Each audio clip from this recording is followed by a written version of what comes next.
Tapitraka roapolo sy roa arivo miaraka amin'ny cours CPE travaille avec des sujets type polycopiés, mise au point de toutes les matières. Rentrée mercredi 23 septembre au 3 octobre 2020,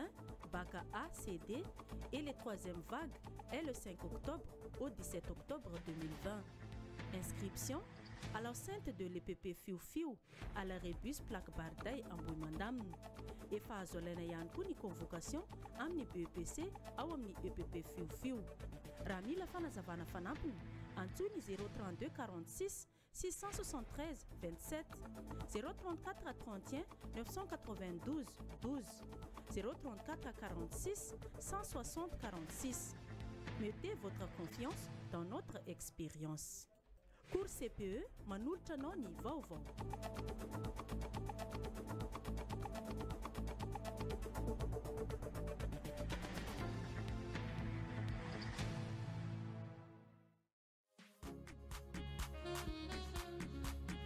Tena tsara ny tranonao ve ianao? Ny FTC eto tsara mandroso dia mivarotra karazana varavarana sy varavarankely vita amin'ny vitre. Misy ihany koa ny vitrine, vaisselier, ny pupitre, ny caisse ary ireo kojakoja maro isan-karazany izay ilainao ao an-tokantrano toy ny rideau, ny fahitalavitra sy ny jiro mandeha amin'ny herin'ny masoandro. Kotongava raha mitsidika ny FTC eto tsara mandroso eto akaiky ny paty à l'hôtel fa miandry anao izahay. Misy ny fianambidy folo katramin'ny 500 isanjato. Perfect Informatique, enceinte immeuble hôtel Akbar, vend des matériels informatiques, souris, clavier, imprimante, disque dur interne et externe, clé USB, câble réseau. Perfect Informatique vend des appareils informatiques, ordinateurs de bureau, écran et unité centrale, pièces détachées d'un appareil informatique, consommables informatiques, papier A4 et encre imprimante, dépannage et maintenance appareils informatiques. Contact 03205 413 87 034 11 752 53, ouvert de 7h30 à midi, 14h30 à 17h30. Perfect Informatique, enceinte immeuble hôtel Akbar.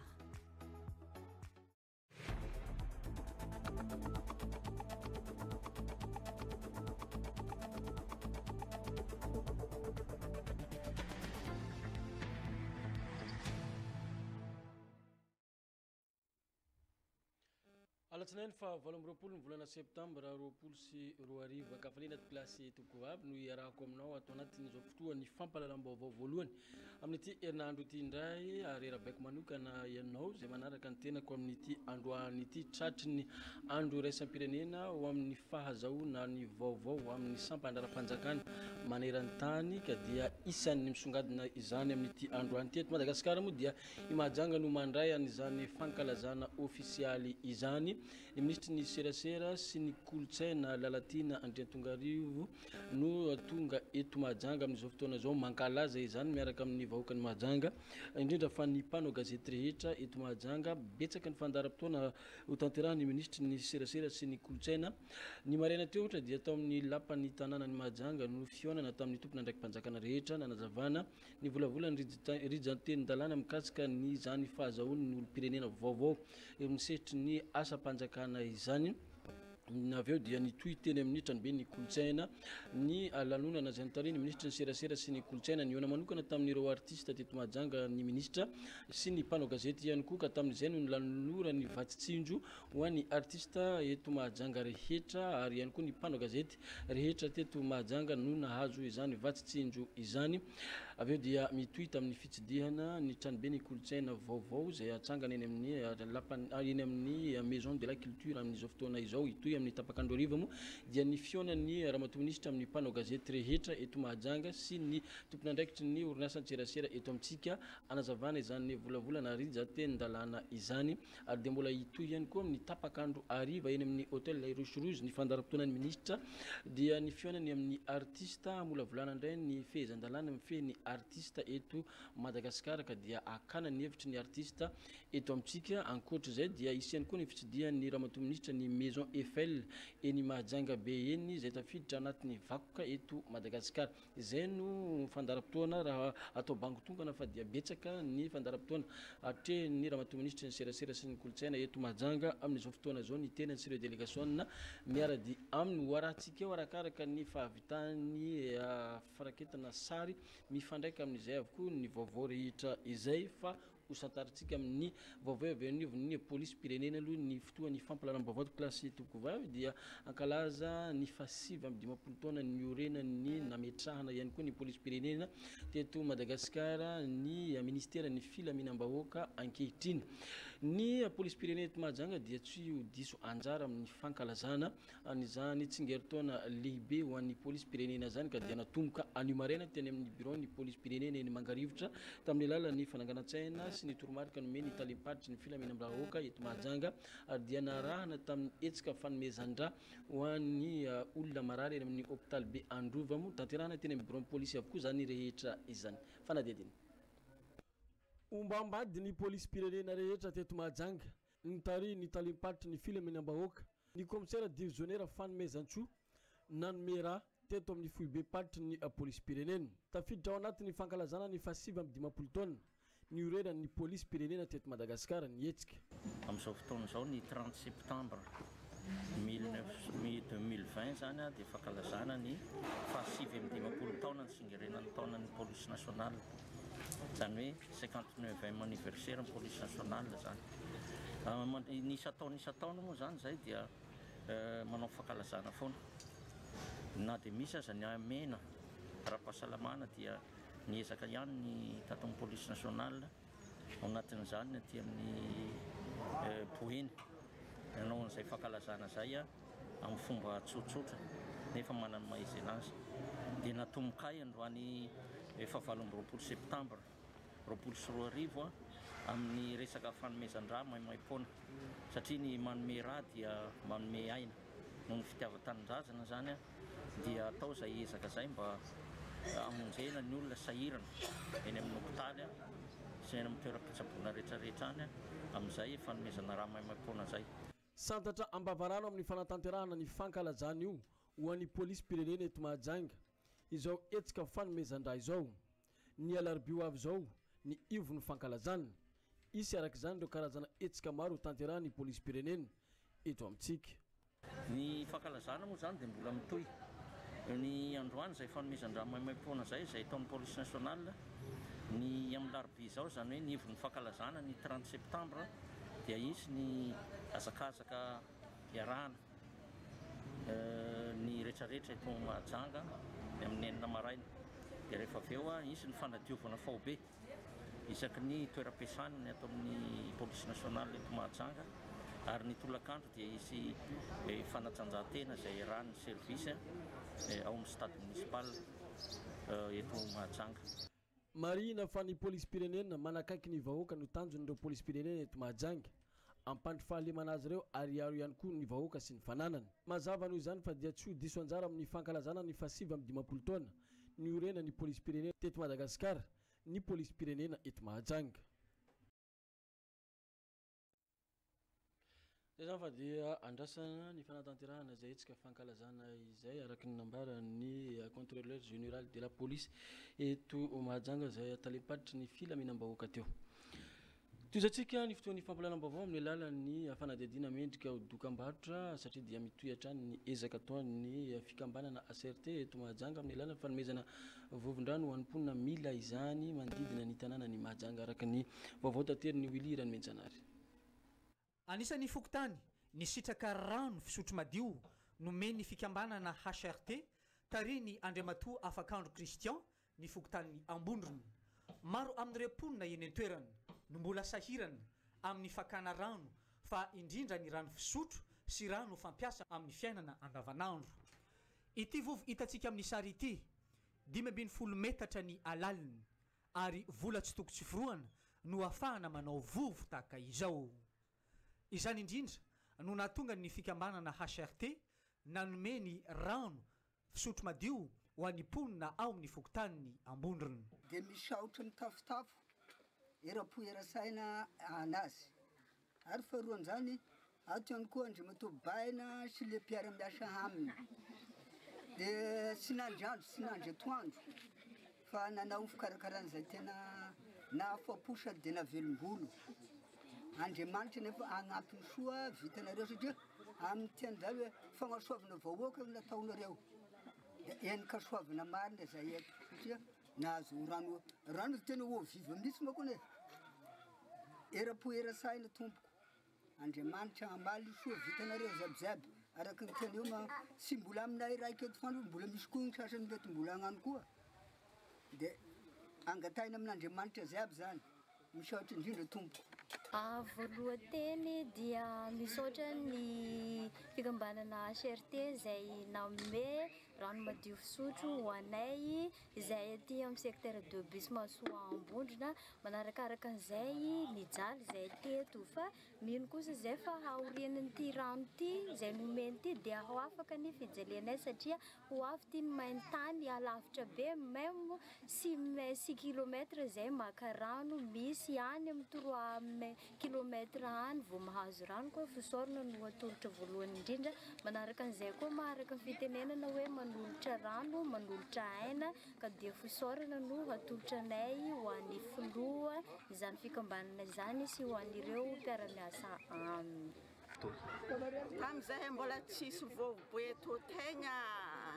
nijaly lavitra vao mahita tany misy rano ary matetiky ny avy miasa mo avy agny ndraiky alignaligny mavy miasa amin'ny ville avy akagny vao tonga an-tragno zay tsisy rano vao mihazakazaka mandeha agny antsasaka kilomètre koa ne vao mahita tany misy rano ka zay zetry lagn'ny any to afaka jaly afaka fasahiragnany satria fa nahazo nameny président afakandro rano figiahagny madi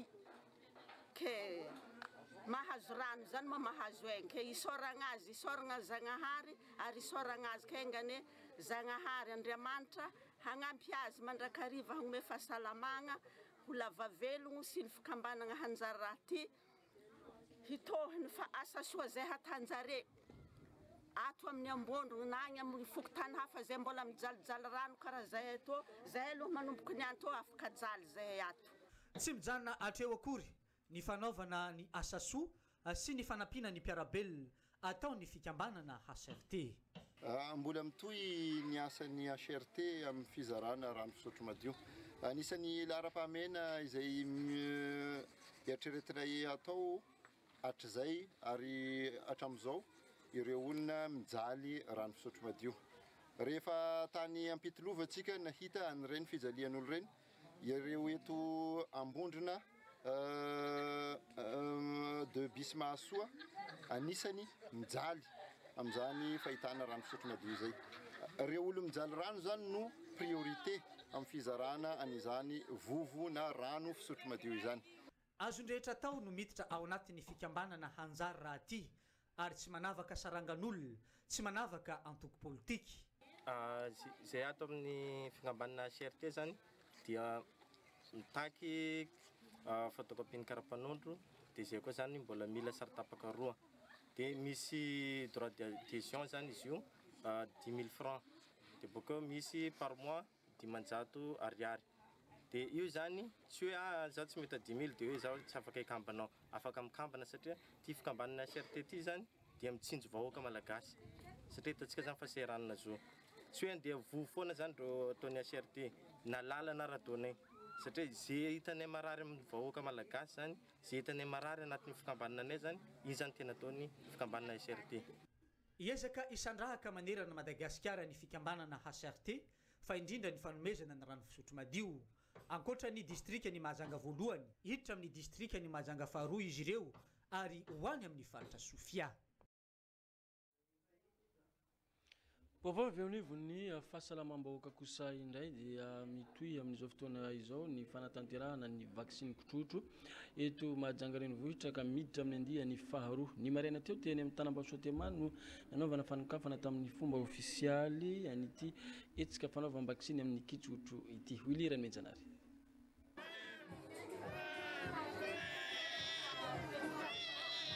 nisokafana tamin'ny fomba ofisialy ateny amin'ny CSB2 e ny tanambao sotema ny fanaovana ny vaksiny fanefitra amin'ny kotrotro izay mitondra ny anarana hoe VAR2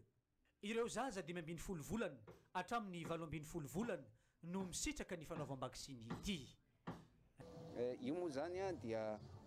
fanamafisana ny hery fiarovana amin'ny zaza satria rappel ny anarany le vara le atao amin'ny 6 volana zaza anaovana rappel izy amin'ny zaza 5 ka hatramin'ny 12 volana amin'izao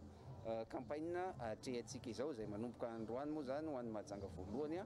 ny districta sasany efa nisy nanomboka tamin'ny herinandro lasa mbola hitoy amin'ity ohatra ny Mahajanga faharoa amin'ity herinandro ity ihany koa sy ny districta sasany izay tsy nahavita teto amintsika faritra Boeny koa entanina araka izany ray aman-dreny satria iarahantsika mahalala fa avy nandihy vanim-potoan-tsarotra tokoa tsika tamin'izany valanaretina kotrotro zany tamin'ny taona 2014 sy 2014 nahitana trangam-pahafatesana maro tsy ny zaza ihany dia ity zany azo tombony aloha ny zaza 15 hatramin'ny 17 volana anaovana izao rappel na famerenam-vaksiny izao. Ny tolotra dia avy amin'ny sehatra fahasalamana fa ny mpisitraka kosa dia araka izay tenena zay hoe ireo zaza 15 ka hatramin'ny 17 volana izay any an-tanana feno sy tanteraka ny ray aman-dreny reny hitondra ny zaza anatona tompam-pitsaboana tompam-pahasalamana rehetra mba hahazoana manatanteraka izany satria izony zaza tanteraka ny azo izany fahasalamana izany. Misokatra ho andrehetra araka izany ireo CSB2 sy ny CSB eto Mahajanga manomboka izao amin'ny fanaovana ny vaksiny mifanefitra amin'ny kotrotro izay mitondra ny anarana VAR2 natokana ho an'ny mponiny Mahajanga. Fotoana anarahantsika ny filazana ny dokam-barotra sy ny tsara ho fantatra.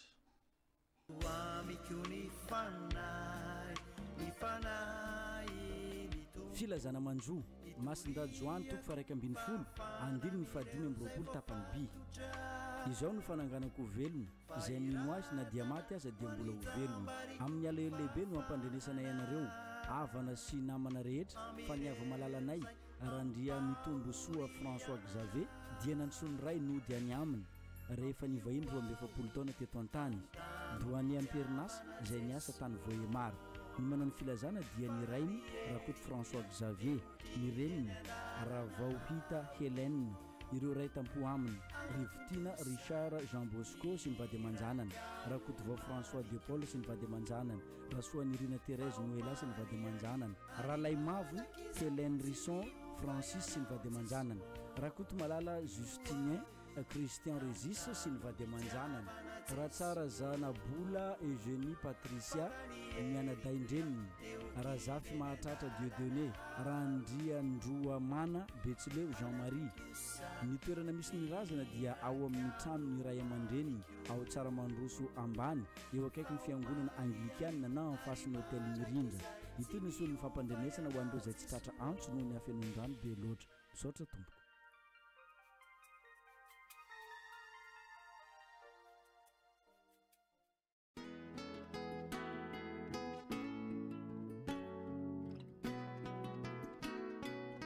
Izao no fananganana ny maty sy fiainana izay mino ahy na dia maty aza dia ho velona indray. Filazana manjo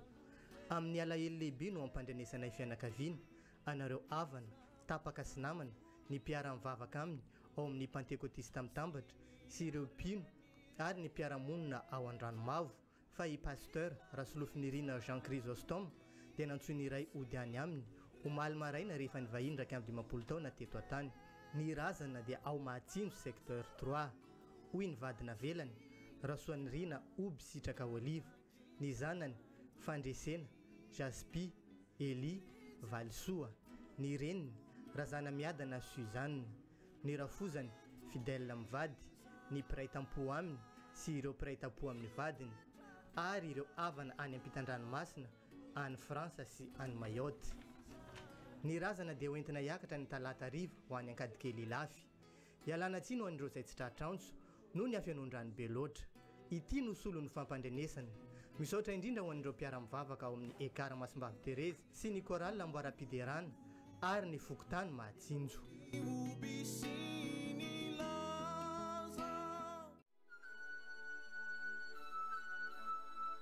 Fisaorana ny vadina velany ny zanaka manjafiny sy ny fianakaviany tompokolasy benandrasana dia maneho etona fisaorana ho antsika rehetra tonga ny dodododo sy nankahery anay fianakaviana tamin'ny fahalasany ava malalanay tsy voavalinay ny vitanareo fa Andriamanitra manakare-pahasoavana ny amaly izany aminareo tsirairay avy isaoranay manokana ihany koa ny piasa rehetra ao amin'ny draine boeny ny fikambanana Sofia Amiray ny fikambanany Mampokony indrindra ny président ny fikambanana tsara levenana ny maty ary henikaja ny velona mbola ialana tsy netona ho an'ireo izay tsy tratra antso noho ny afenondrano be loatra sotra tompo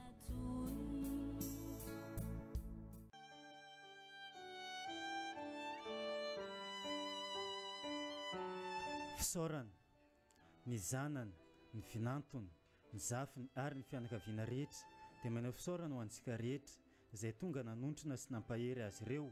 tamin'ny fodimandry ny renin'izy ireo dia tompoko vavy Razana Dranosy Florine na Madame Flo infirmière retraitée tao amin'ny service ORLO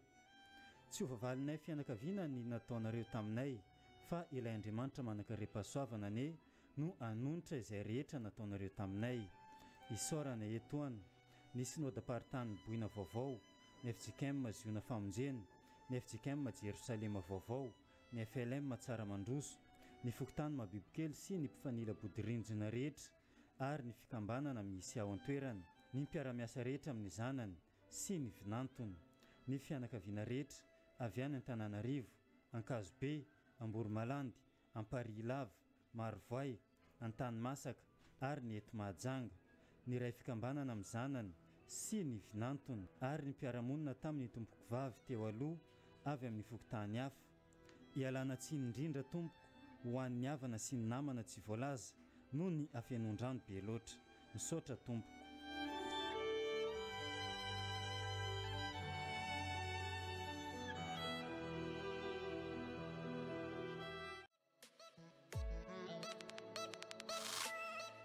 AFTP, atelier de formation technique et professionnelle. Misokatra ho antsika rehetra manomboka izao ny fisoratana anarana ho an'ny mpianatra vaovao ao amin'ny AFTP amin'ny ireto taranjam-piofanana manaraka ireto: mécanique auto, électromécanique, ouvrage métallique, formation soudeur, informatique, formation des techniciens polyvalents en génie industriel, secrétariat, comptabilité, pâtisserie, cuisine. Vonjevonjeo ary fa voafetra ny toerana. Adresse AFTP, bâtiment de la Chambre de commerce et d'industrie, eo akaikin'ny Brown Police Mangarivotra. Raha mila fanazavana fanampiny, antsoy ny laharana tarby 034 68 021 55.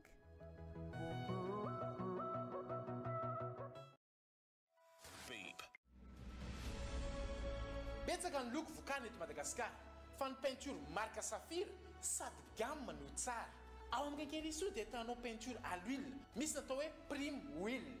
Ahitanao boîte de 1 kg, 3 kg, 18 kg. Misy ihany koa ny first wheel. Misy loko maro isafidiananao.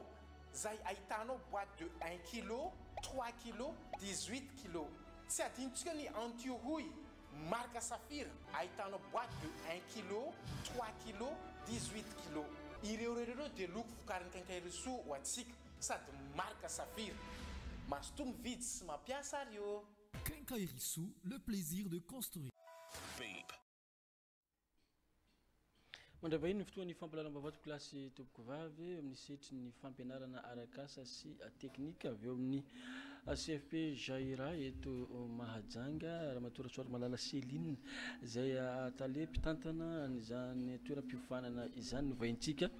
amin'izao fotoana izao. Miarabanao tompoko. Miarabanao Andriamatoko Crépin, miarabantsika isa tokantrano raha tratrany ampisokafana dia mirarantsika azo tomana tompoko izay avy ao amin'ny CFP Jaira.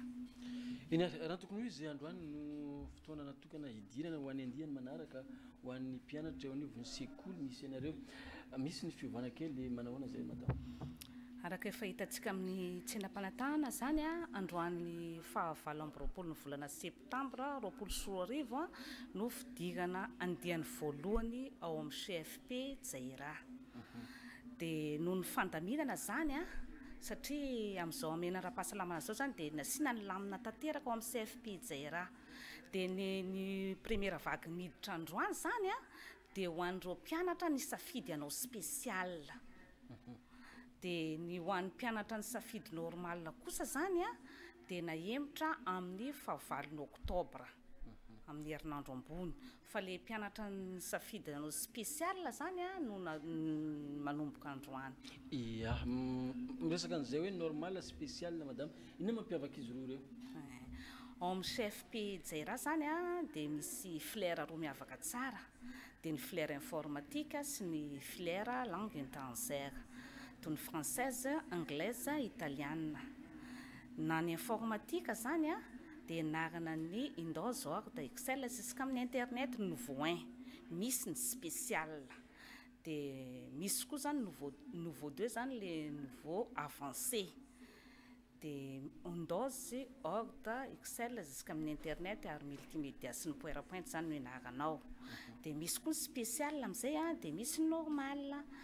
Ny langue koa zany a dia misy spécial na ny française na ny anglaise na ny italiana zany dia misy ny spécial. Le mampiavaka ny spécial sy normal zany a, le spécial dia mianatra isan'andro lundi, mardi, mercredi, jeudi jusqu'au vendredi. Ny spécial zany a dia mahazo adiny 2 isaky ny mianatra isan'andro.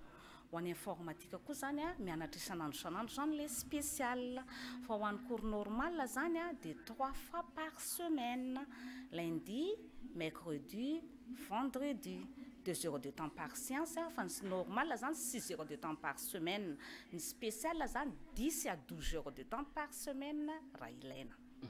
Niematra ny fidirana amin'ity androany ity, niematra amin'ny fahavalon'ny volana oktobra, midika ve zany fa mbola miantso mpianatra ihany koa, mbola mandray nareo, mbola misy ve ny toerana? Tena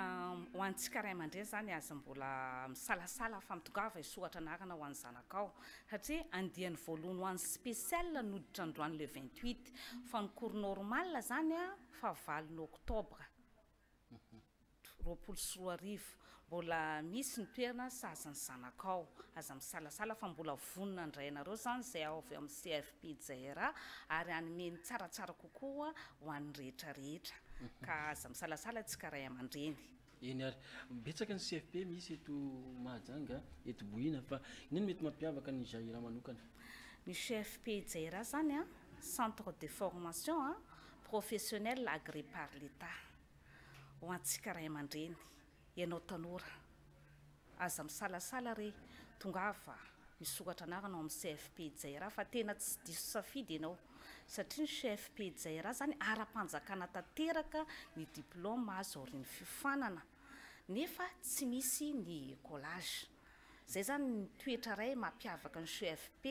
Jaira eto amin'ny faritsy ny Mahajanga satria manome diplôme ara-panjakana fa tsy misy ny écolage. Fa juste droit d'inscription alohanao indray mandeha iny dia anatin'ny 2 volana ny zanakao no mianatra. Misy fokotany 40 eto amintsika madama aiza amin'ireo no misy any Jaira?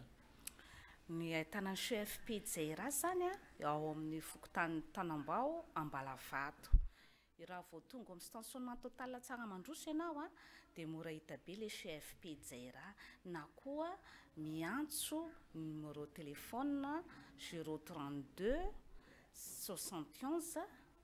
283 90 na 034 05 326 26 na miantso anao fa misy sécurité afaka hitsenanao zany eo amin'ny stationnement total, misy lalana miakatra dia miazo ny bron fokotany dia mora hita be le CFP Jaira. Eny ary alohan'ny isaratsika mianadary nina ny afatra ho an'iray aman-dreny ho an'ny mpianatra ihany koa. Ho antsika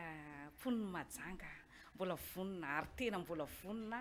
andrainareo zay ao amin'ny CFP Jaira, mbola tsy tara ny zanakao satria ny fidirana dia amin'ny fahavalon'ny oktobra ho avy zao dia mitongava re misoratra anarana fa tsy misy ny écolage ary mbola misy toerana sahazo anao ao. Ho an'ny fianarana ny teny vahiny toy ny française zany na ny anglaise dia ao amin'ny CFP Jaira zany tena mahafapo anao tanteraka satria io zany to dia spécial parler couramment. Angambany zany eo amin'ny 95% no pratique avy hatrany 5% no écrit. Inona mahatonga an'izany? Efa misy sport cours natao hanampianareo ka ataoko angambany fa tsy misy ny tokony atahorana amin'izay fianarana an'izay teny vahiny zay fa mbola tena vonina ary vonina zay ao amin'ny CFP Jaira anao ny tsaratsara kokoa ho an'ny mpony majanga. Eny ary mangasitraka raha matotale ny vahiny teto amin'ny fotoan'ny fampalalam-baovao tamin'ity atoandro ity. Misaotra tompoko. Kasitraka tompoko. Fa toezatsika amin'ny alalan'ny vaovao mendrika dokambarotra ny fotoan'ny fampalalam-baovao totosa tamin'ny farany herinandro teo ihany koa teny amin'ny lycée Nicoleta ny fanavaozana ny bureau any mpikamba ny fikambanana zanaka Toliara eto Mahajanga ny atrika ity fifidianana ny bureau vaovao any fikambanana zanaka Toliara ity Wilira Menjanary. Ramatoa Isaka Vavidoli no lany hitantana ny fikambanany ampelany zanaka ny faritra Toliara raha nanao ny fifidianana ny alahady fa 17 ny volana septambra lasa teo. Ny solotena ny faritra efatra ao anatin'ny faritra ny Toliara no nandray anjara tamin'ny latsabato tao anatiny ity fifidianana ity. Ny zavatra natao teto amin'ny tokotany malaky ity zany dia ny fifidianana ny fikambanany ampela zanaka faritany Toliara eto Mahajanga satria ny teo aloha lany zany ny mandat nitaritiny madame présidente Mizani dia androany zany natao zay fifidianana zany ho hahamaritoerana zany ny fikambanam-behivavy zany avy amin'ny faritany Toliara avy amin'ny région efatra eto Mahajanga dia ny région Anosy, région Menabe, région Tsimondrefana zay taritiny Fiza, région Androy taritiny Fitea. Zay zany ny zavatra nataon'androany. Ny fandaminana nataon'ireo vehivavy ireo zany dia solotena anankiroa zany avy amin'ny faritra Menabe sy Androy zany no andray anjara amin'ny fifidianana zany, ny faninana tamin'ny fifidianana zany. Lany tao anatin'ny fifidianana zany dia ny numéro 1 Menabe madame Vavy Isaka. Ny fifidianana zany ty fizafatao ty tsara ho fantarana zany fa fizafatao no poirany ty fiazafatao ty. Zany hoe ny fizafatao zany dia tsy an'olo tokana fa any faritany Toliara ny fizafatao satria io fizafatao io fa natao ny 40e anniversaire tao Antananarivo tao Ampefiloha. Zany hoe efa misy olona zany ray aman-dreny manany mahaizy azy teto amin'ny tany sy fanjakana ny fandimbany zany fizafatao zany tsy nanovanarana fa hatram'izao dia fizafatao. Taty afara nataony le région ny faritany Toliara zany dia ny aty amin'ny faritra région zany no nanao an'izao fifidianana ampela zao zany eto amin'ny tanàna Majunga aty eto. Ka tsara ho marina zany fa misy moko miresaka hoe misy mpanohitra na tsy mpanohitra. Ny fizafatao sy ny fiazafatao dia miaraka amin'ny fitondrana misy mijoro eto amin'ny tany sy ny fanjakana. Efa miroso ny fikambanany ampela zanaky ny faritra Toliara ary mbola ny hampiroborobo izany ato ny fikambanana rehetra no tanjony filoha vaovao raha ny nambarany. Ihany koa ny fampivondronana hamelomana ny fankatiavana eo amin'ny ampela zanaky ny faritra ny Toliara. Koa za androany na ny filohan'ny vehivavy teraka Toliara zany fiazafatao eto Mahajanga. Vonina zany ny tenako matoa ny latsaka dia vonina hitondra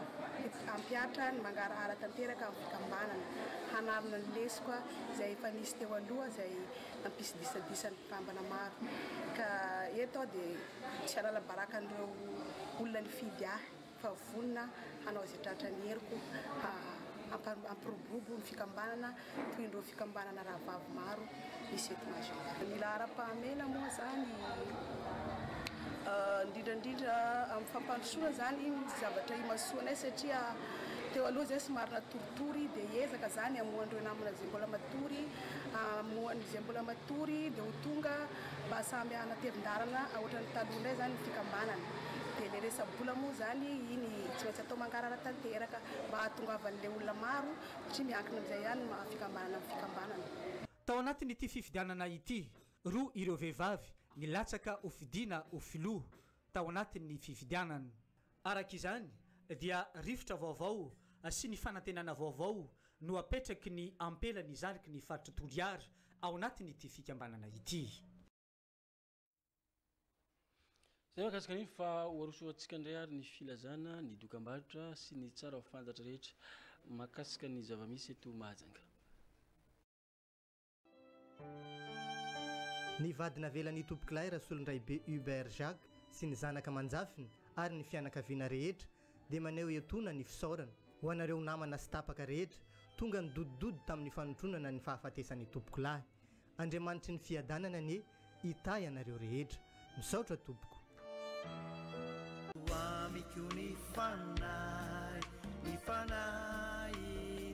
filazana manjo masindajoany toko fa raika ambiny folo andiny ny fahadimy ambyroapolo tapany by izao no fananganako velona izay mino azy na dia maty aza dia mbola ho velona amin'ny alahelo lehibe no ampandrenesana ianareo avana sy namana rehetra fa niava malalanay rahandria mitombo soa François Xavier dia nantsony ray nody any aminy rehefa nivahiny 12 taona teto an-tany doany amperinasa izay niasa tany Voemar ny manao ny filazana dia ny rainy rakoto François Xavier ny reniny Ravauhita Hélène ireo ray tampo aminy Rivotina Richard Jean Bosco sy ny vady aman-janany rakoto vao François de Paul sy ny vady aman-janany rasoany Rina Thérèse Noëlla sy ny vady aman-janany Ralay Mavo Hélène Risson Francis sy ny vady aman-janany rakoto malala Justinien Christian Régis sy ny vady aman-janany ratsara Zanabola Eugénie Patricia mianadaindreniny razafy mahatratra Dieudonné Randriandroa Mana Betsileo Jean-Marie ny toerana misy ny razana dia ao amin'ny trano ny ray aman-dreniny ao Tsaramandroso ambany eo akaiky ny fiangonana Anglikana na en face ny hôtel Mirindra ity ny solon'ny fampandrenesana ho an'ireo izay tsy tratra antso noho ny hafenondrano be loatra misaotra tompoko.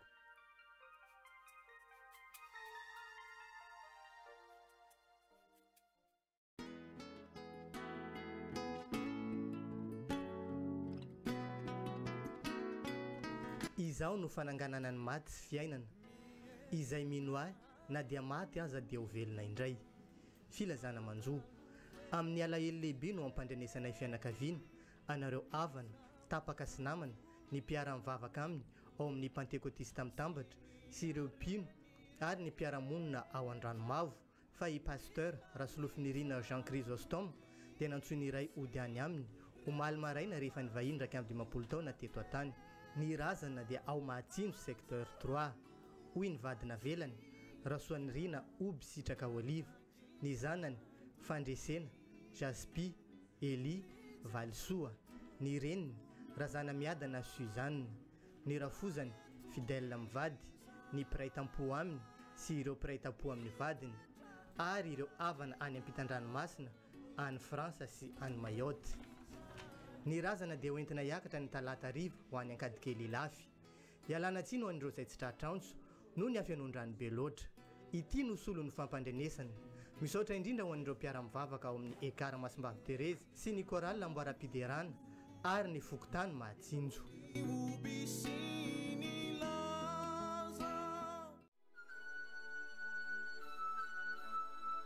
Fisaorana ny vadina velany ny zanaka manjafiny sy ny fianakaviany tompoko lasy benandrasana dia maneho etona fisaorana ho antsika rehetra tonga ny dodododo sy nankahery anay fianakaviana tamin'ny fahalasany ava-malalanay tsy voavalinay ny vitanareo fa Andriamanitra manakare-pahasoavana ny amaly izany aminareo tsirairay avy. Isaoranay manokana ihany koa ny piasa rehetra ao amin'ny Draine Boeny ny fikambanana Sofia Miray ny fikambanany Mampokony indrindra ny président ny fikambanana tsara levenana ny maty ary henikajy ny velona mbola ialana tsy netona ho an'ireo izay tsy tratra antso noho ny hafenondrano be loatra sotra tompo.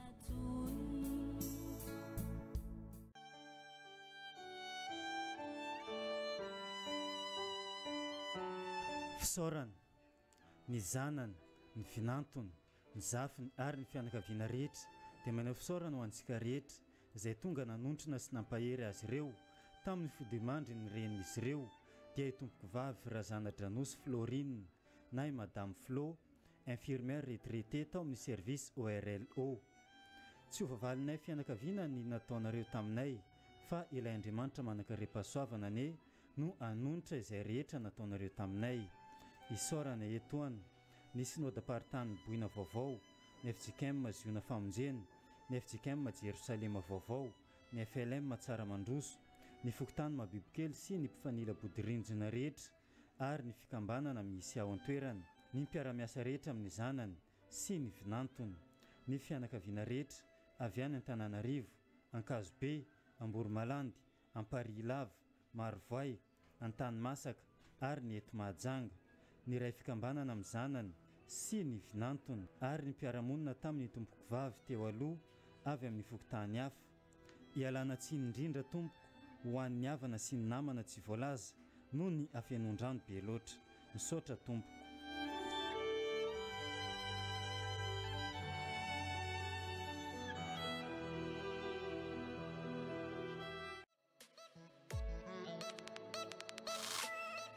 AFTP, atelier de formation technique et professionnelle. Misokatra ho antsika rehetra manomboka izao ny fisoratana anarana ho an'ny mpianatra vaovao ao amin'ny AFTP amin'ny ireto taranjam-piofanana manaraka ireto: mécanique auto, électromécanique, ouvrage métallique, formation soudeur, informatique, formation des techniciens polyvalents en génie industriel, secrétariat, comptabilité, pâtisserie, cuisine. Vonjevonjeo ary fa voafetra ny toerana. Adresse: AFTP, bâtiment de la Chambre de commerce et d'industrie, eo akaiky ny Brown Police Mangarivotra. Raha mila fanazavana fanampiny, antsoy ny laharana tarby 034 68 021 55.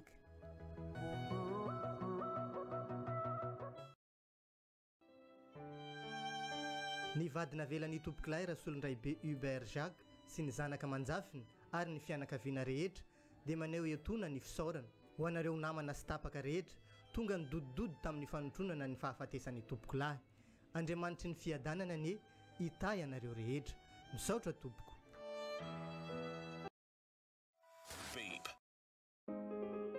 Milaloko aloila ve ianao? Miaraka amin'ny Micalac ny Orlac. Tanterao mifanirianao, anaingo saina tsara ny ao an-tokantranonao. Ary koa ny asa momba ny loko sahaninao. Loko fampiasa anaty sy ivelan-trano, fampiratiana amin'ny rindrina. Ampiasao ny loko Micalac ny Orlac. Vous faites tanteraka ny kalitao miaraka amin'ny Orlac. Orlac, osez la qualité. Distributeur exclusif de la peinture Orlac. Fibasom, le prix, le choix, la qualité.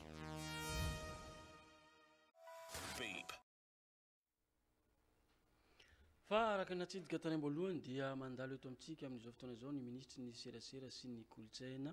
Ny maraina teo dia nisy ny fionany manokana tamin'ny artiste teto Mahajanga na ny mpanakanto izany sy ny mpanao gazety teto Mahajanga ihany koa teny amin'ny tranobe ny kolotsaina. Nisy ny fanolorana fanomezana vatsitsinjo ho an'ny mpanao gazety ary ho an'ireo mpanakanto teto Mahajanga. Tariparitra rehetra izay tongeto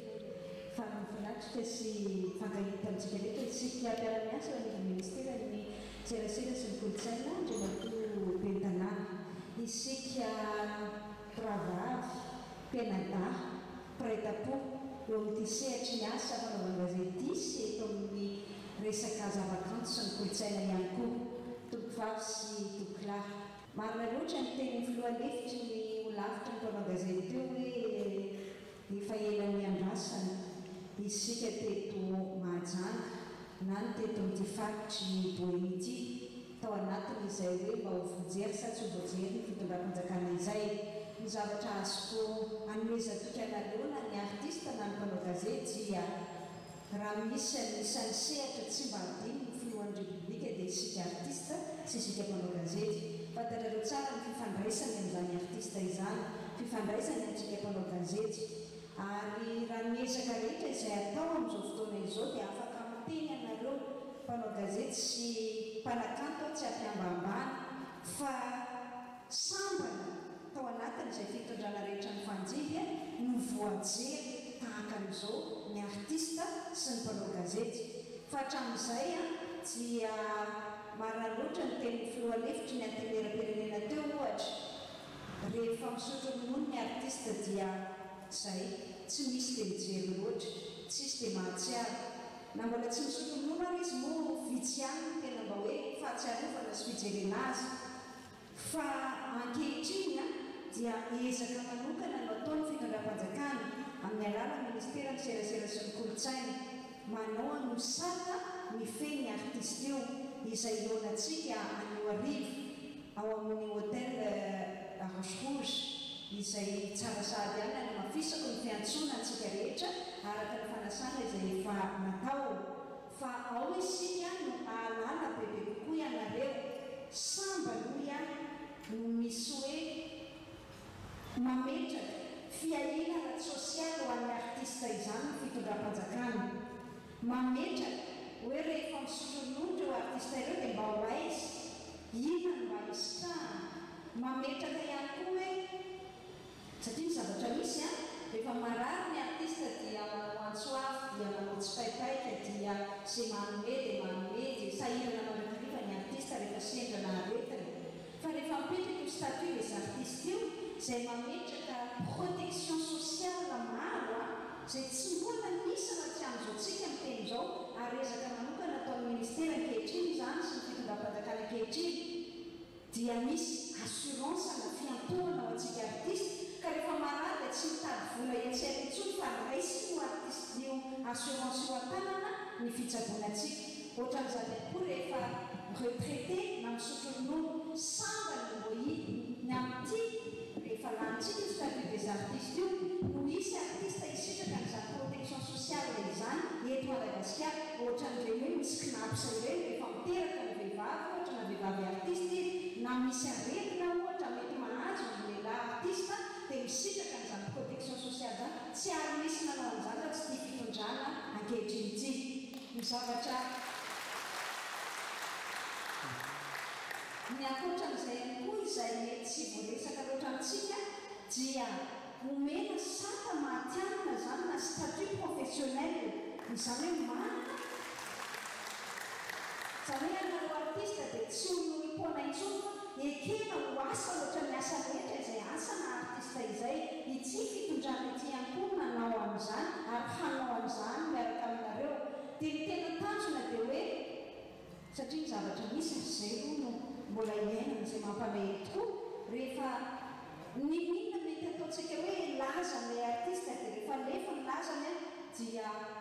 mahantry eny izy sahirana eny izy mitsipozipozy eny dia tsy mba misy mijery fa amin'izao tsika miteny izao dia hoezahan'ny ministera mihitsy ary mametraka n'izany fomba fiasa izany ministera anisan'ny réforme anankiray na fanavaozana anankiray goavana be ho apetratsika eo anivony ao amida ary efa ao anatin'ny fandinianan'izany mihitsy ny ministera amin'izao fotoana izao mba izay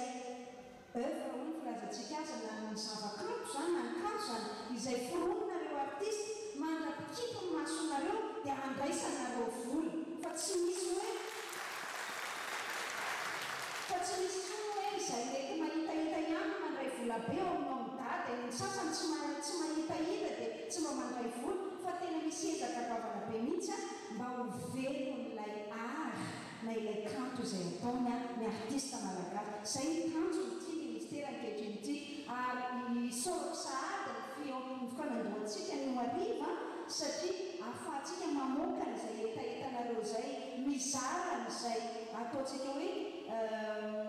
zavatra marary anareo izay ary mba izavanay atao ministera ihany koa efa manana tetikady manana vina tahaka an'izao izay ministera mba hametrahana milanjana manomboketra izany artiste izany fa tsy hoe olon'olom-pôla amin'ny fiarahamonina fa mba olona tokony mianana maizy azy mandrapikipo masony izany artiste izany zany ny tanjontsika tovovavy sy tovolahy ohatran'izany ihany koa isika mpanao gazety fa tsy hoe artiste ihany resara fa raha nisy ezaka izay natao ihany koa ary nareo mahalala tsara n'izany dia ny fandanitsika ny lalàna ny feny serasera ny anao anjery io na ny oaso la communication médiatisée tena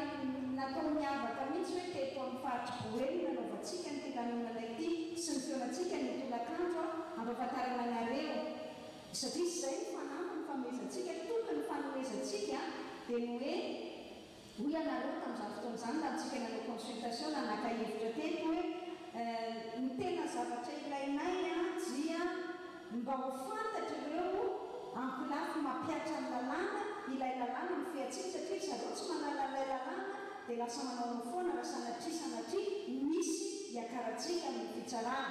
dia nanapa-kevitra izahay atao ministère fa akotratsika mpanao gazety dia ho antsoina ihany koa ny ariva ny mpitsara sy ny mpitandro filaminana satria ireo no mampiatra n'ilay lalànantsika mba halalàna fa tsy azo badaina intsony mpanao gazety amin'ny asany ataona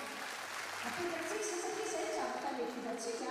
miady amin'izay sy ary vita ny ministera hatramin'ny farany isoratsika ny filohan'ny repoblika isoratsika ny prime ministre sy ny tsipaka amin'izany ary isoratsika ny eo anivony antenimera-pirenena sy ny anteneran-doolona nankatoan'izany lalàna izany efa manakera ny lalàna ankehitriny efa nisomihana filohan'ny repoblika tenany no mipetraka eo amin'ilay lalàna mampanakery azy tena miaro atsika mpanao gazety miaro atsika eo amin'ny asatsika fa miaro atsika ihany koa izay sambana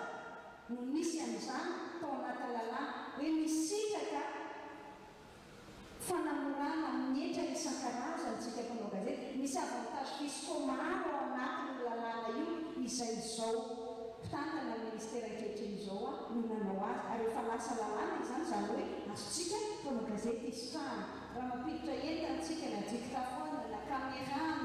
na table anaovana radio na émetteur sy ny sisa anaovana télé anaovana radio na imprimé anaovana gazety dia efa mahazo exonération zany ao anatin'ny lalàna ity fitondrana ity tompoko nanao an'izany tsisy nasananao an'izany raha sy ny fitondrana ankehitriny tarihan'ny filohan'ny repoblika andro rajoelaitsy ary ezaka goavany hoe tenenampanareo hoe tena mijery ary mijery ny mpanao gazety mijery ny artista ny fitondrana amin'izao tsika miteny izao tafiditra anatin'izany akoa izay nangapananareo tamintsika nanao fionana naka-hevitra teto amin'ity faritra goelitiny hoe tokony mba omena fiofanana isika mpanao gazety mba amatianina atsika anatevina an'izay fahaizantsika izay efa miroso amin'izany tsika amin'izao fotoana izao tsy resaka tsony fotsiny fa zavatra efa ho tanterahana ary efa ho anatin'ny lalàna manakery ihany koa irosontsika amin'izao fotoana izao ny akoatra izay rehetra izay izay anisan'ny tompony ihany koa ho atsika mpanao gazety tao anatin'ny fandalinana io lalàna mifeny ay mivakijery io ary mbola ho hitatsika izany amin'ny fampavatarana azy anio ariva dia ny fahafahana misitraka ny atao hoe couverture nationale ho an'ny eno manjery na ho an'ny organe de presse rehetra zany na ny radio na ny fahitalavitra na tsy miankana amin'ny fanjakana azy izy hahamatiana atsika rehefa miditra ao anatin'ny télévision numérique terrestre isika na ny TNT zay sady misy radio no misy télé ihany koa sady milaza tsy mamenatrana mijoro amin'izany hoe tao anatin'ity fitondram-panjakana ity no misy ezaka goavana indrindra natao atsika mpanao gazety fantatsika fa efa saika nolanina efa nolanina mihitsy moa tamin'ny 2016 io lalàna io fa ny fanohitra tamin'ny zavatra mitadiavitsika fa izao tsika miteny izao ny ministera misambana tena hoe mijoro tamin'ny teny izay nomena ka izay rehetra mitakitsika mpanao gazety tena ampidirina ao anatin'ny lalàna izay featsika io farany io dia efa nitenenareo teo ngamba kosa laza miara-mahita raha hiteny hoe mbola tsy misy na ny efantsitsitso ny mpanao gazety zany raha tsy zao fitondrana ankehitriny izao natahaka an'izany koa isika artiste ary mijery manokana satria mahatsapa fa raha misy sehatra izay sahirana nandritra n'izany krizy ara-pahasalamana izany dia isika artiste ny voalohany indrindra efa nisy ihany arahana tamin'ny ministry ny fampianarana ambaratonga ambony ny famezana n'izay fanampiana izay izay mitapahana rahavavy moa zany miezaka nanaovana azy dia ity zany misy ezaka fariny ihany koa izay atao ho atsika artiste zao atsika mpanao gazety tsika mpanao gazety izay azo lazaina fa miaritra teo ary teo amin'ny lohalahary mandrakariva tamin'izay ady tao anatiny amiana ara-pahasalamana izay dia mendrika ny jerena manokana ao anatiny izao etsika ataotsika ny fanampiana ara-tsosialy izao ny ao anatin'ny paka izay eny aminareo io dia misy vary ao voalohany-drindra misy voamaina ao misy menaka ao misy sira ao misy siramamy ao misy masika ao misy CVO ao izay anampiana anareo amin'ny asa izay atao andavanandro sy arovantena ihany koa satria marina fa efa andala-paresena naretina isika amin'izao fotoana izao fa tsy maintsy mitandro tena kosa dia izay ny antony nahatonga n'izany fanomezan-tanana fanampiana izany. Zany fa dia mbola eto amintsika ramatoa ministry ny serasera sy ny kolotsaina ariva amin'ny telo dia isy ny fionany amin'ny mpanao gazety rehetra eto Mahajanga eny amin'ny lapan'ny tanàna moa no anatanterahana izany. Fa misy olotsotra ihany koa mitondra ny fomba fijeriny manoloana ny zava-misy amin'ny fomba fitantana andraram-panjakana misy eto amin'ny firenena amin'izao fotoana izao ka dia tonga teto natao ny fakampeo na nitondra ny fanazavany manoloana ny fahitany toetra aram-pirenena. Oui, miarabantsika manaraka vaovao mivantana eto amin'ny RTN raha tratrao ampisakafoana moa mazotoa homana ny tongavako eto ny apatsay atsika vahoaka ny Majunga eto tapitana amin'ny Majunga na mahita koa moa any ivelany Majunga vao meka tsara noho ny fitatana zay tena fa tsy izy tsony anisany nandany an'io fitondrana io zato sanjato ny tena fa nefa kosa fa tena feno ny kapoka amin'izao jaly magnitsokitsoka amin'ny vahoaka malagasy zao ameko ohatra ray nareo ny gymnase Majunga mitsingery herintaonandroany nandodanana anazy androany 28 septembre 2020 28 septembre 2019 enimbolana lazainy fa hoe anokana an'io izy aiza hoaiza ny fanantenana amin'ny vahoaka Majunga amin'izay fandodanana zay indro koa nandeha izy tamin'ny mbola nilaza kozy tamin'io hoe nandeha nanao vato fehizorony rano fisotro madio ary andany takatra vao herinandro monja nandalo angamba tsapatsika vahoaka amin'ny Majunga jiaby zany fa tsisy rano tamintsika rango maraina zisk'andro hariva ny fahatelo nilaza izy fa hoe ity resaka senatorialy atao amboletra amin'ny 11 décembre aty tsapany moa fa tsy mampidina ny kapokany vahoaka malagasy amin'ny itsoka amin'jaly zay mahazo amin'ny vahoaka malagasy zao ny fanaovana amboletra an'io fifidianana amin'ny 11 décembre eo tsy ho mihitsy ny tokony lahara-pahamena amin'izao amena ara-pahasalamana zao tokony tadiavy ny inona ny solution amahany anjaly ny vahoaka amin'izao latsaka ankaterena ny vahoaka malagasy nilaza izy tadidiko tsara tamin'ny alohan'ny mois de mars anomboany amena ara-pahasalamana fa hoe aza manefa jiro anareo zao ny jirama fa manangatsanga andeha napaka ny jiro ny vahoaka malagasy aiza hoaiza ndao atsika zao zay mbola tsy nandalo tsangana nareo mandalova ary amin'ny maison de la culture ary efa nilokona orange anankiray io mahinona maison de la culture raha réhabilité na aloha de loko orange koa tsy maninona azavarina mangala maro anisa fa maro nandalo teo zay mirodana ihany sode la ka mivadika soda io orange io mivadika coca efa feno vao kapoka amin'ny vahoaka ao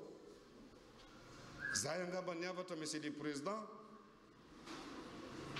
anjaranao mitsakotsako anazy fa olo-tsotra za miteny aminareo tsy mpanao politika tsy mpanao tsy nirain'olo volako madiodio na nefa tianina ty feno kapokako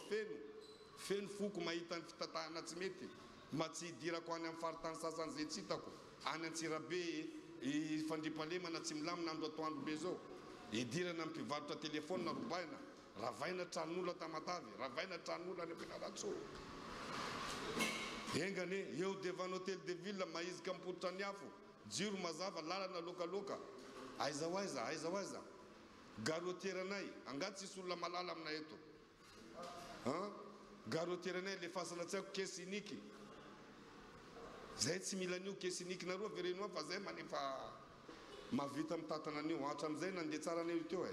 zay angamba ny afatra vahoaka Majunga anjara atsika mitsakotsako anazy fotoana zao misaotra tompoko fa vokatra tsara natoraly ary misy ny fianambidy eo amin'ny ankehitriny ny nony zay hita eny amin'ny braderie de vacances eny amin'ny espace hôtel de ville eny no anatanterahana izany araky ny taritra hoetiny Wilirany Menjanary misy ny fianabidingoavana ho an'ny vokatra vokariny nonifi izay mampiranty ireo entana marobe eny amin'ny super braderie de vacances eny amin'ny espace hôtel de ville misy araky izany ireo vokatra natoraly natokana ho an'ny mponiny mahajanga Tary miarabantsika ny tokantrano any zany zay atao amin'ny nonifi zay zany dia atao amin'ny braderie indray mandritra nyty herinandro ity tonga atao amin'ny braderie zay mitondra le entana maro promotion noni zany no atao aminay atao amin'ny nonifi maro ny promotion antsika misy fihenam-bidy daholo ny entana hitantsika amin'izany ny noni zany dia anisan'ny mpanafody mahasitrana aretina maro mitsabo ny aty vavony rein tension diabeta marary amin'ny tranonjaza olona tsy miteraka mitsabo an'ilay aretina efa elan'ny taiza reny zany izy ity mety ho an'ny zaza ho an'ny lehibe ho an'ny ankizy anisan'ny tsara dia tsara izy ity satria 2 andro dia mahita amin'ny fiasany eo amin'ny finanana azy zany promotion izy ity 5,000 ariary izy amin'izao raha 3,000 ariary izy taloha dia alefantsika 5,000 ariary izy amin'izao misy an'ilay kely koa izy ity zay 5,000 ariary fa alefa 7,000 ariary izy amin'izao zany le noni zany izy ity misy an'ilay spécial manala reo ka zay manampy betsaka antsika tsika moka le reo ka tsy mety afaka anaty tratra reny zany izy ity tsy traitement fa juste manala reoaka. Misy le noni vahona spécial ho an'olona diabète mitsabo andreny diabète reny indrindra fa ho an'olona efa manana maso manjavozavo tsy dia mahita tory efa manana olana amin'ny resaka diabète zany dia tonga avy ato aminay fa misy spécial an'izay 10,000 ariary dia mahazo an'izay spécial diabète zay. Misy le kangourou ho an'olona manana olana amin'ny resaka tovam-pananahana tratrany impuissance tonga avy fa anisan'ny promotion ihany koa ny kangourou ato aminay dia tonga avy zany fa ato amin'ny nonify misy an'izay. Misy le serenois spécial prostate resaka hernie ho an'ny lehilahy ihany koa izy ity tonga avy fa ato amin'ny braderie no misy an'izay rehetrarehetra izay zany. Misy an'le protéine ho an'ny olona izay te hanena vatana ho an'ny olona izay te hikotrana manala an'le tavy reny zany izy ho vadika ozatra. Misy ho an'le teslimine zany manala tavy sy jabora. Misy an'le shampoing noni koa izy ity izay anisan'ny mampaniry volo mampatevina miaro anazy le tapatapaka reny zany tsy ongotra zany dia tsara be le shampoing noni. Misy ihany koa ny crème noni izay manala le menamena amin'ny tarehy tasy mony point noir rida. Misy savony ihany koa ato aminay spécial ho amin'ny fery farasisa afaka manala cicatrice amin'ny vatantsika reny zany. Misy baume noni izay tena anisan'ny tsara dia tsara izy ity manala otsikotsoka manala farasisa manala an'ireny ferifery reny 4,000 ariary dia mahazo an'izay savony baume crème izay. Dia misy ihany koa le baume ravitsara izay alefantsika amin'ny vidiny 2,000 ariary ravitsara sy mandrava sarotra anisan'ny tena tsara dia tsara ihany koa izy io. Misy koa le spiruline ho an'ny mpianatra aide mémoire manampy amin'ny fitombona miaro amin'ny aretina maro anisan'ny tsara izy ity raha ho an'ny mpianatra dia zao dia efa afaka atao traitement mampisy mémoire mitsabo. Ny toerana misy anay zany dia misy anankiroa na Galaxy Mahabibo microcrédit taloha na raha manatsoa taloha na tonga aty amin'ny braderie nareo vao miditra aty amin'ny braderie eto amin'ny espace communal zany dia vao miditra mivavahady mihitsy nareo dia efa mahita nonify dia tonga avy marotsika fa tena anisan'ny tsara dia tsara mivokatra nonify ato amin'ny braderie misy anay. Ilanareo anay na mila fanazavana fanampiny 033 24 447 49 033 24 447 49 dia tonga avy fa tena anisan'ny tsara dia tsara ny promotion ato amin'ny noni naturel daholo ny produit vokatra tsara dia tsara avokoa. Misokatra isan'andro manomboka amin'ny fitora maraina ny tranombarotra nonify izay hita miranty eny amin'ny super braderie spécial vacances eny amin'ny espace hôtel de ville. Malatsika ny vaovao dia ny fivoriana ara-potoana voalohany izay natrehany fikambanam-behivavy eo anivon'ny KB 8e teny amin'ny tranobe ny kolotsaina ny sabotsy teo nanatanterana izany fotoana ihany koa nanambarana tamin'ny mpikambana rehetra ny tetikasa hoentin'ny filoha vaovao sy ny fanomanana sahady ny 20 marsa 2024. Fampafantarana ireo bureau mpitantana ny KB 8e ho an'ny mahajanga renivohitra fifampafantarana ihany koa ny tetikasa izay hoentiny reto bureau vaovao ireto ireo no nosongadina nandritra ny fivoriam-be voalohany ny tanterahan'ny komitim-behivavy ny 20 mars teto amin'ny tranobe ny kolotsaina ny farany herinandro teo. Ny tsodrano ny bureau vaovao moa ireto filoha ny fikambanam-behivavy maro izay tonga niatrika ny fioanam-be voalohany ity. Nambara teto fa afaka enim-bolana dia higadona sahady ny daty ny 20 mars 2024. Avy hatrany tongotra ambiandakana noho izany ny asan'ny bureau vaovao ho fanomanana azy io. Hatramin'izay dimy volana tratrany hamena ara-pahasalamana zay dia tsy afaka ny famorovorontsika mianakavy dia androany zany ny fotoana misaotra an'Andriamanitra fa navitantsika androany nahafahantsika ny vorovory teto androany amin'izao andro 20 ny volana septambra izao koa mamparantena anareo sahady zahay avy ato amin'ny bureau KB 8e vaovao fa dia anao zay haraka ny hetahetatsika zany hoe zany hetaheta zany ny fampivoarana fampandrosoana ary ny ahafahantsika mianakavy miara-miaria sy miara-mifankatetanteraka ato anatin'ity KB 8e ity. Tsika dia tsy maintsy miezaka tsika mitady vola fitadiavam-bola tanteraka zany no miompana ary miompana mivalapatra tanteraka amin'ny tenim-bolana aty ahafahantsika manatanteraka an'izay 20 marsa zay tanteraka koa ny zavatra ataontsika raha tsisy vola dia zay ny antony tenenako hoe tsy maintsy manao fitadiavam-bola haingana dia haingana atsika mila miasa haingana mila miasa malaky dia atomboka atsika amin'ny zomazao zany dia efa manomboka atsika ifamorovory andinika an'izay fitadiavam-bola. Nandritra ny fandraisam-pitenenana izay nataony Ramatofo lohan'ny KB 8e no nampanantenany ireo fikambanam-behivavy maro zay tonga niatrika ity fionambe voalohany ity fa anakaiky koa azy ireo ny tenany sy ny bureau zay tantanany ary isy mihitsy ho izy ny fidinana any fotony amin'ny fokotany misy ireo fikambanana ireo. Hovarantsika amin'ny alalan'ny filazana raha nadokambarotra ny fiarana toklasy toko avy. Ny vadina velan'ny tompoklay Rasolondraibe Hubert Jacques sy ny zanaka manjafiny ary ny fianakaviana rehetra dia maneho etona ny fisaorana ho anareo namana sy tapaka rehetra tonga ny dodidody tamin'ny fanotronana ny fahafatesan'ny tompoklahy. Andriamanitry ny fiadanana ny hitay anareo rehetra. Misaotra tompoko.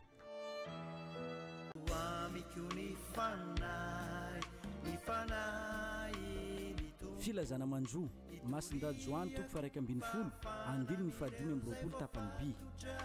Izao no fananganako velona izay mino azy na dia maty aza dia mbola ho velona. Amin'ny alahelo lehibe no ampandrenesanay anareo avana sy namana rehetra fa niava malalanay arandria mitombo soa François Xavier dia nantsony ray nody any aminy rehefa nivahiny 12 taona teto an-tany doany amperinasa izay niasa tany Vohemar. Ny manao ny filazana dia ny rainy rakoto François Xavier, ny reniny Ravauhita Hélène, ireo ray tampo aminy Rivotina Richard Jean Bosco sy ny vady aman-janany, rakoto vao François de Paul sy ny vady aman-janany, rasoany Irina Thérèse Noëlla sy ny vady aman-janany, Ralay Mavo Hélène Risson Francis sy ny vady aman-janany, rakoto malala Justinien Christian Régis sy ny vady aman-janany, ratsara Zanabola Eugénie Patricia mianadaindreniny, razafy mahatratra Dieudonné, Randriandroamana Betsileo Jean-Marie. Ny toerana misy ny razana dia ao amin'ny tranony ray aman-dreniny ao Tsaramandroso ambany eo akaiky ny fiangonana Anglikanina na amin'ny fasiny hôtel Mirindra. Ity ny solon'ny fampandrenesana ho an'ireo izay tsy tratra antso noho ny hafenondrano be loatra. Misaotra tompoko.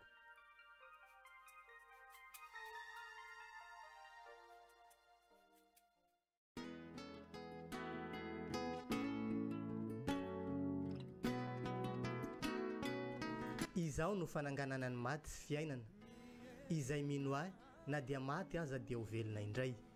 Filazana manjo amin'ny alahelo lehibe no ampandrenesanay fianakaviana anareo avana tapaka sy namana ny mpiara-mivavaka aminy ao amin'ny Pentekotista Mitambatra sy ireo mpino ary ny mpiara-monina ao Andranomavo fa i pasteur Rasolofinirina Jean Chrysostome dia nantsoiny iray ody any aminy omaly maraina rehefa nivahiny raika amin'ny 20 taona teto an-tany. Ny razana dia ao Mahatsinjo secteur 3 hoy ny vadina velany Rasoany Rina Oby Sitraka Oliva, ny zanany Fandresena Jaspi Eli Valsoa, ny reniny Razana Miadana Suzanne, ny rafozany Fidèle Mivady, ny mpiray tampo aminy sy ireo mpiray tampo amin'ny vadiny ary ireo avana any ampitan-dranomasina any Fransa sy any Mayotte. Ny razana dia hoentina hiakatra ny talata riva ho any Ankadikely Ilafy. Ialana tsiny ho an'ireo izay tsy tratra antso noho ny hafenondrano be loatra. Ity no solon'ny fampandrenesana. Misaotra indrindra ho an'ireo mpiara-mivavaka ao amin'ny Ekara Masimbavy Terezy sy ny Koral Amboaram-piderana ary ny Fokotany Mahatsinjo.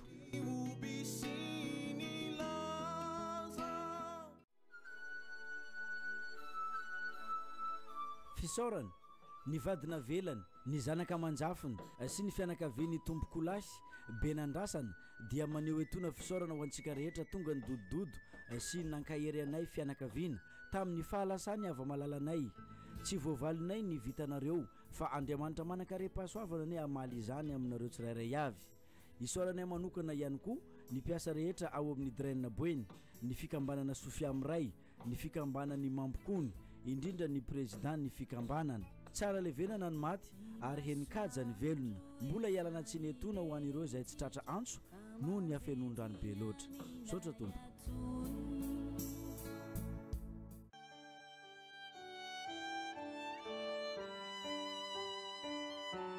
Fisaorana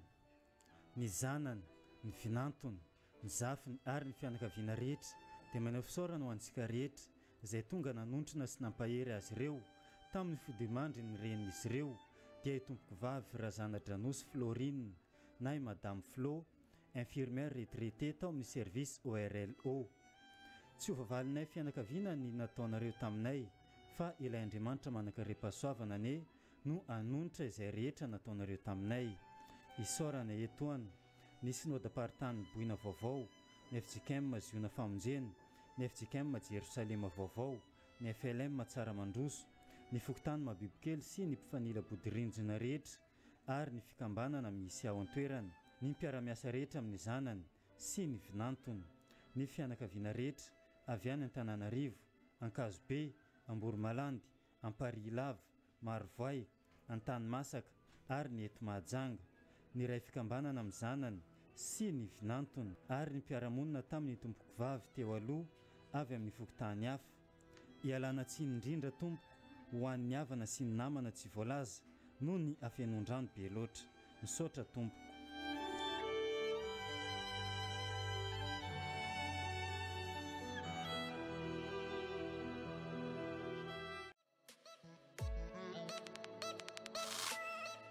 AFTP, atelier de formation technique et professionnelle.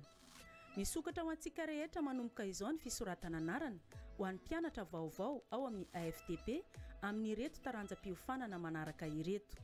mécanique auto, électromécanique, ouvrage métallique, formation soudeur, informatique, formation des techniciens polyvalents en génie industriel, secrétariat, comptabilité, pâtisserie, cuisine. Vonjevonjeo ary fa voafetra ny toerana. Adresse: AFTP, bâtiment de la Chambre de commerce et d'industrie, eo akaikin'ny Brown Police Mangarivotra. Raha mila fanazavana fanampiny, antsoy ny laharana tarby 034 68 021 55.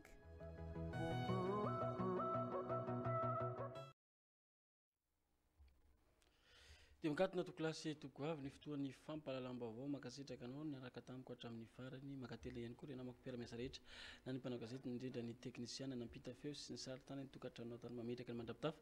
ho amin'ny manaraka indray veloma toko. Perfect Informatique, enceinte immeuble hôtel Akbar, vend des matériels informatiques, souris, clavier, imprimante, disque dur interne et externe, clé USB, câble réseau. Perfect Informatique vend des appareils informatiques, ordinateurs de bureau, écran et unité centrale, pièces détachées d'un appareil informatique, consommables informatiques, papier A4 et encre imprimante, dépannage et maintenance appareils informatiques. Contact 03205 413 87 034 11 752 53, ouvert de 7h30 à midi, 14h30 à 17h30. Perfect Informatique, enceinte immeuble hôtel Akbar. Faradoboka bac roapolo sy roa arivo, miaraka amin'ny cours CPE, travaille avec des sujets type polycopiés, mise au point de toutes les matières, et les troisième vagues est le 5 octobre au 17 octobre 2020. Inscription à l'enceinte de l'EPP Fiu à la Rébus Plaque Bardaï en Boumandam. Rami la Fanazavana Fanampin, Antouni 032 46 673 27 034 à 31 992 12 034 à 46 160 46. Mettez votre confiance dans notre expérience. Cours CPE, nanulta noteu ni vauvau.